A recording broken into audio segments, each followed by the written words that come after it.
we all know when we use what formulas. Okay, so the two that you have to have memorized are this one and this one.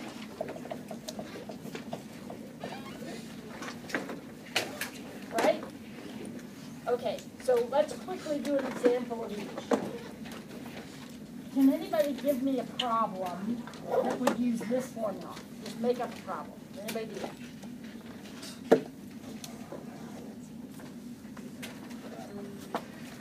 Dan? An interest problem, like you start with $10,000 and you have to pay like 7% interest every 2 weeks.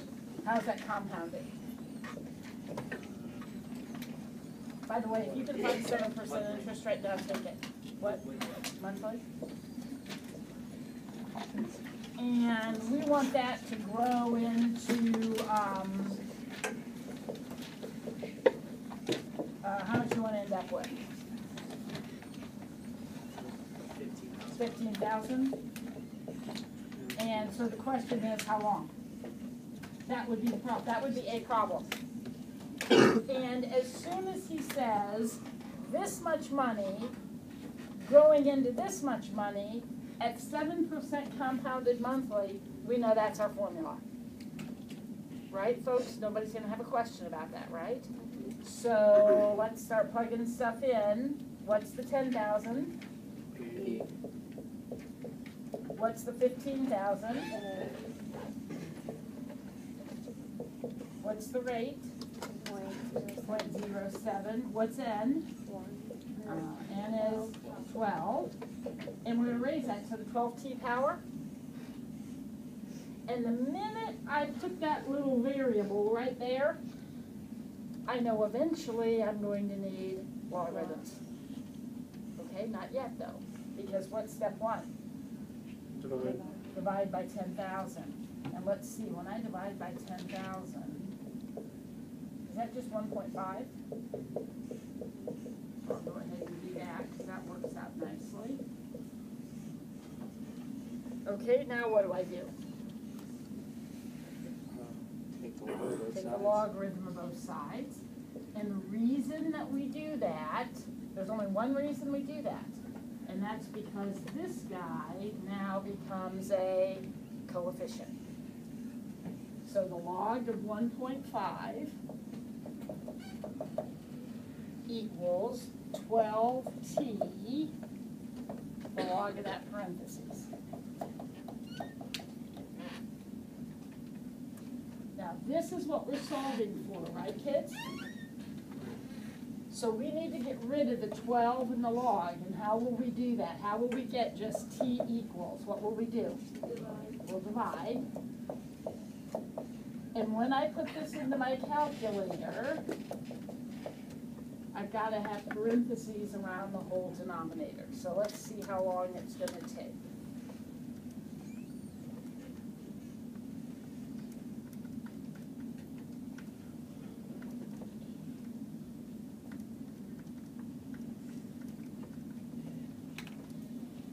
Boy, it didn't take very long, did it? That's a good interest rate. What'd you come up with? How long did it take? 5.8. 5.8 what? Years. Years, yep. Okay, everybody all right with that? So if that's a quiz question, everybody's good. All right, this is the other formula you have to have memorized. What is this the formula for? Continuous growth. Continuous growth. Natural growth or decay. Okay, can anybody think of a problem for this one?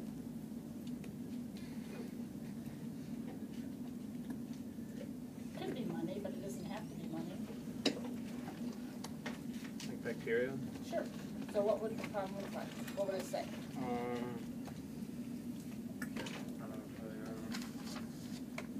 know.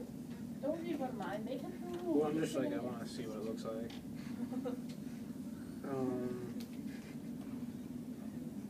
Oh, okay, so you have like 7 grams, and it either can go up or down, so like, say 14 grams is like what you get, here, we have to be careful, because I think I know what you're trying to do, and it would only go down, because this would be a radioactive decay problem. Okay. So we could say 7 grams decreases to 5 grams in 10 days. Yeah.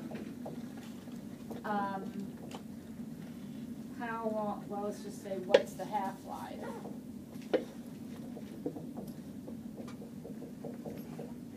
There are lots of questions we could ask, but that's a good one, okay?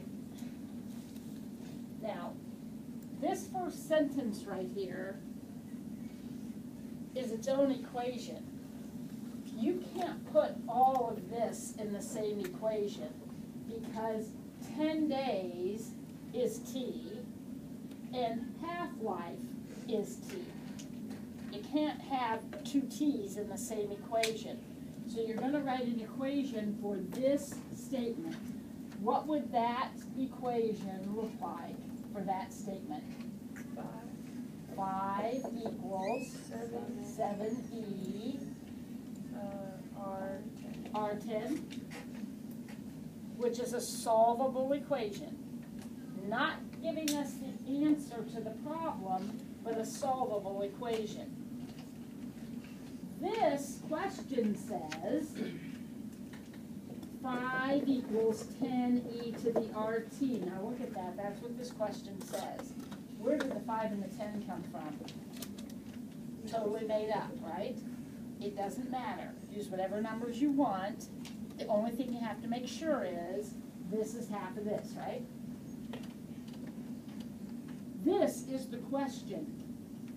This is the equation that will give us the answer. Here is the answer. What's the problem? Why don't I just solve that one? We don't know R. That's what we need this one for. So we'll solve this one, we'll divide. And then what? Natural log of both Take the natural log of both sides. And what's the natural log of e to the 10r?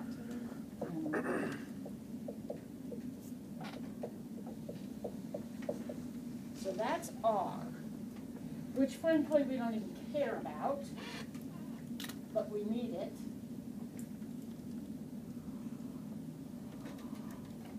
And it's a negative number, isn't it? We talked about that yesterday. We okay with negative numbers? Yeah, if it's a decay problem, if we're going from 7 to 5, growth is negative. All right, so that's on my calculator. I'm just going to save it. I got it. What do I do over here? Plug everything, well, the hat you Same have. thing, so I'll divide first.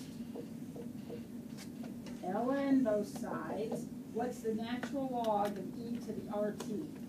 RT.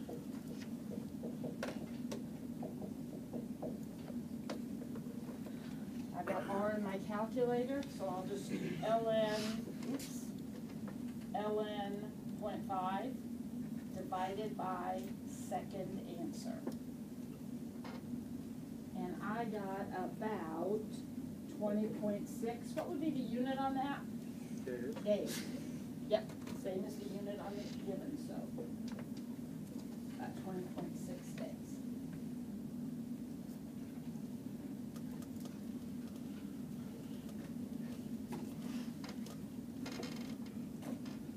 Anybody have a question about that? Okay, then in last night's homework, when you got to problem, I think it was 49.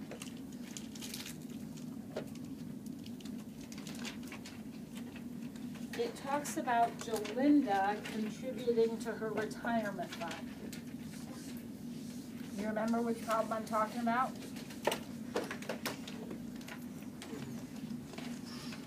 Did we do our homework, Pete? Remember, we cannot be good at something if we don't practice it. Holiday retirement fund. I'm sure I started this problem yesterday. Yeah, I did. I did. 49. Okay. What should her monthly payments be if she wants to accumulate $250,000 in 20 years,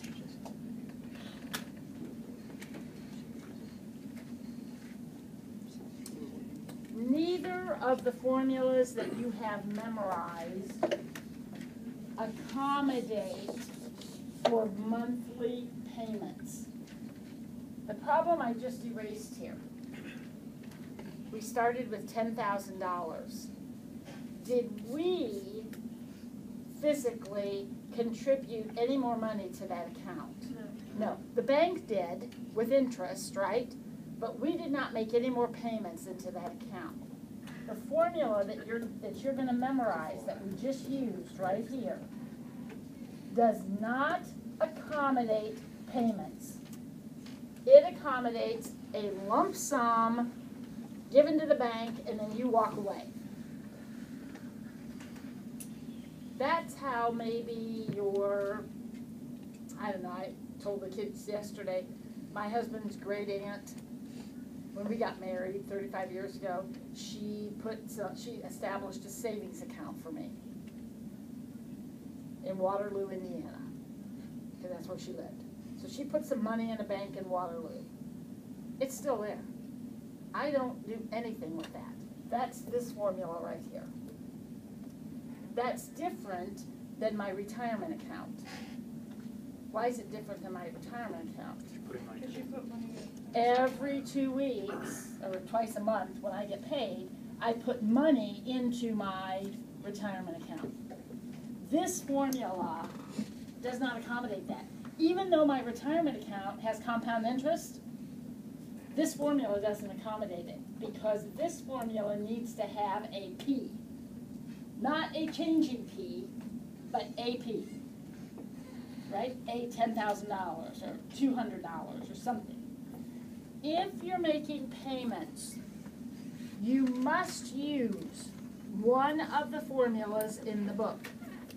Look on page 339. There is a formula on 339 which you do not have to memorize. You have to be able to use it, but I will give it to you anytime you need it. So there's one on 339, I just wrote that one down, and then there's one on 340. One is called future value, and one is called present value. If the problem you are doing requires payments, you are going to use one of these two formulas. Okay? So, anytime the problem says anything about payments, you're using one of these. Now, how do we know which of these it is? Well, there are really two kinds of payments you're going to make in your life. One kind of payment is your payment into your retirement account or into your children's college savings account. Payments that you're making into an account to accumulate wealth for the future. The other kind of payments you're going to make are car payments, house payments, hopefully not, but maybe credit card payments. That's a different kind of payment. What's the purpose of that payment? Not to accumulate wealth for the future, but to do what? Pay off a debt that you presently have.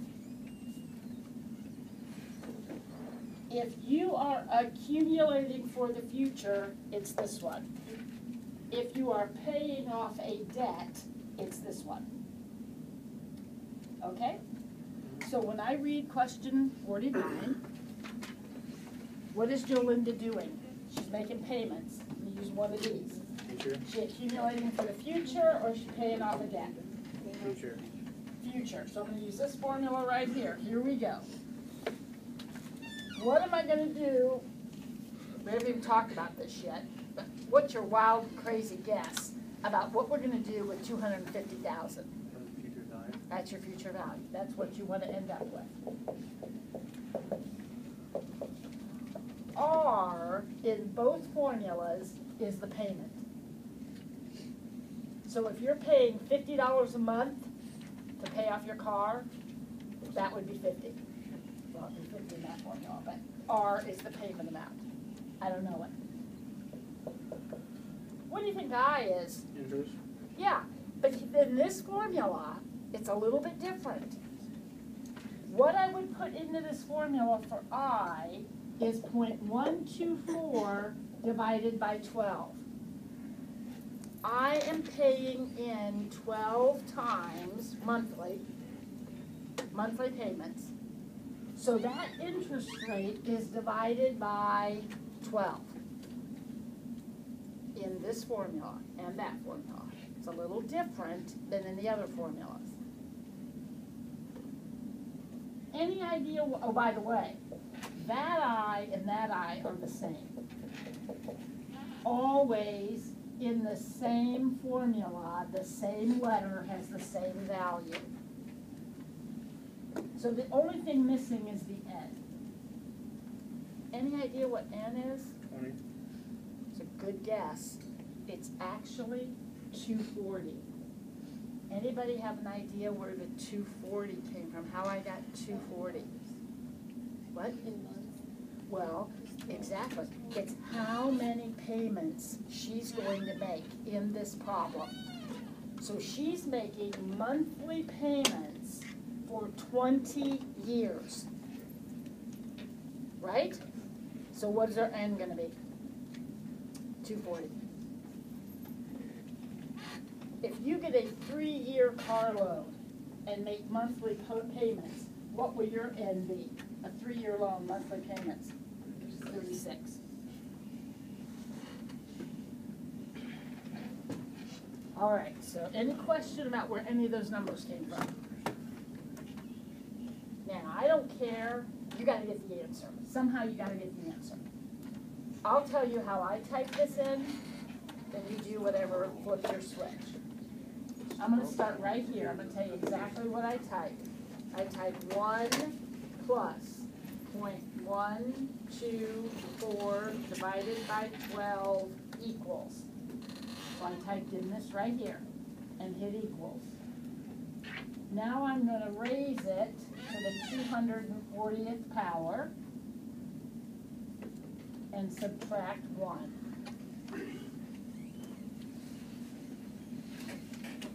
Now I'm going to divide it by parentheses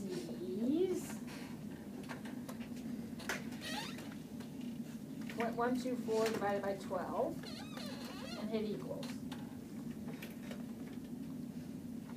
Anybody's willing to share? What'd you get when you type this in and type everything out? What'd you get? 1,044. Good job. Now, what do I need to do with that 1,044 if I'm solving for R? Divide it.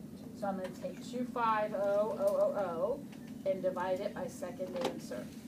And her monthly payments need to be $239.41.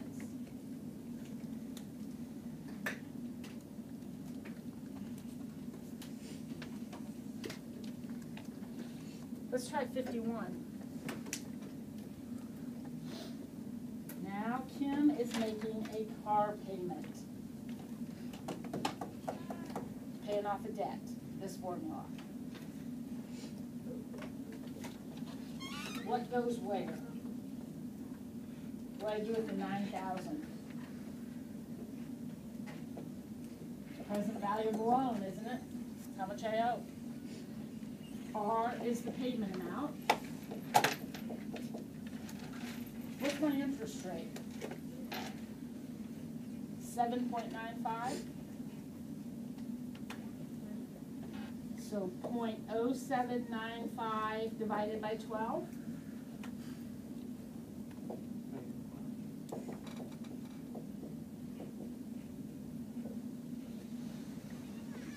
What's my N this time?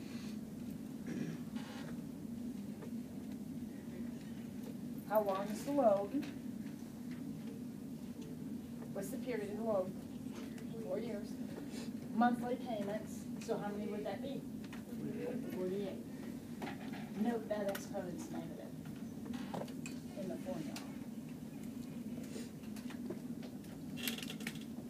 All right, let's see if we can put this one in. Here we go.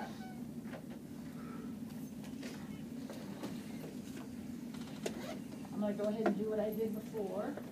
1 plus 0.0795 divided by 12 equals. Raise it this time to the negative 48. Now I have to subtract it from 1. So 1 minus second answer equals, divided by parentheses, 0.0795 divided by 12, and then 9,000 divided by that answer. Her car payment is $219.51. Yep. Why didn't you move the negative 48 exponent to make that parentheses go to the bottom? You couldn't do that, first of all, because of that minus sign. And since I'm typing it in on my calculator, it really doesn't matter anyway. I'll just type in a negative exponent. But that wouldn't move anyway because it took to this 1 minus. So if you had, this kind of a situation, that cannot go to the bottom. All you could do with that is rewrite it like this, as its own separate little fraction. I would never in a million years consider that in a problem that I'm just typing into my calculator. Because the negative exponent's fine. I got the same answer, but I got a negative answer. Probably had to do with this subtraction. You probably took this minus 1 instead of 1 minus that. Probably. Yeah, it doesn't make any sense for the answer to be negative, does it? No, but I bet that's what happened. I bet you took it minus 1 instead of 1 minus. Okay? All right, so now we have a grip on that. All right, let's look at a couple more problems. Tonight, you've got to do this homework, you guys. You've got to practice, okay? Let's look, let's just see if we can decide what formula we're using.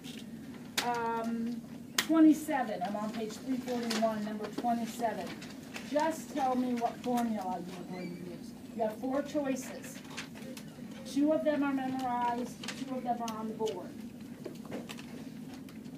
Number 27, which one are you using? Which formula? Compound interest. Compound interest. Not these. How do I know I'm not using these? There's no payment. That's right. He's not making payments. So you would use your memorized compound interest formula. Good. What about 53? Probably 5-3.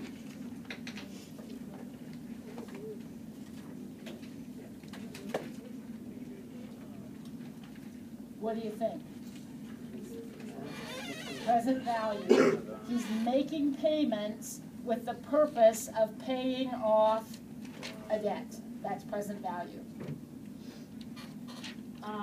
What about 43?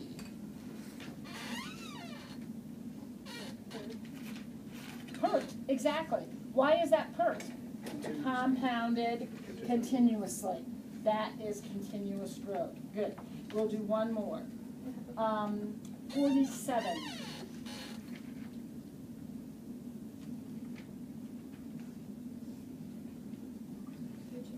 Future value. Making payments with the intent of accumulating. That is future value. Okay? All right. I'm going to give you time to go ahead and get started on your homework. It's all word problems. So you're doing 23 to 47 odd. Get busy. Right now, this is math time. I know you have